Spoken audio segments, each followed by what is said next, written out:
படத்தோட கதாநாயகி சக்தி ஒரு இண்டிபெண்டன்ட் உமன். அவங்க ஆண்களோட ஈக்குவலிட்டியா இருக்கணும்னு நினைக்கிறவங்க. ஹீரோயினுக்கு இண்டிபெண்டா இருக்கணும்னு ஆசை. அப்பா பயங்கர ஸ்ட்ரிக்ட். பொண்ணு ஏதாவது பண்ணா அம்மாவை போட்டு பயங்கரமா திட்டுவாரு. படத்தோட ஹீரோ சிவா சக்தியை பொண்ணு பார்க்க வராரு. எல்லாருக்கும் பிடிச்சிருக்கு, திருமணம் பண்ணிக்கிறாங்க. இப்போ ஒரு வருஷத்துக்கு அப்புறம் ஹீரோ நாராயணன்ற வக்கீல தேடி வராரு. எதுக்குன்னு பார்த்தா பிளாஷ்பேக் போறாங்க. ஹீரோயின் வீட்டுல எந்த வேலையும் செய்ய மாட்டாங்க.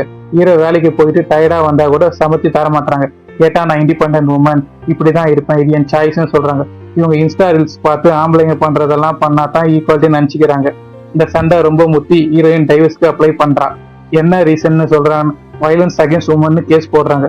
ஹீரோயினுக்கு தான் டைவர்ஸ் வேணும், ஹீரோக்கு துளி கூட விருப்பம் இல்லை. கோர்ட்ல வயலன்ஸ்க்கு எந்த ப்ரூஃபும் இல்லை, டைவர்ஸ் கொடுக்க முடியாதுன்னு கோர்ட்ல சொல்லிடுறாங்க.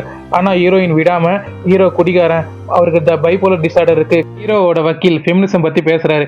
பெண்கள் ஃபெமினிசம் தப்பா புரிஞ்சுக்கிறாங்க, ஆண்கள் பண்றது எல்லாம் பண்ணாதான் ஃபெமினிசம் நினைச்சுக்கிறாங்க. ஹீரோயின் இதை கேட்டு மனம் திருந்தி ஹீரோ கூட சேர்ந்துடுறாங்க. இந்த படம் இப்ப ஜியோ ஹாட்ஸ்டார் ஓடிடில அவைலபிளா இருக்கு.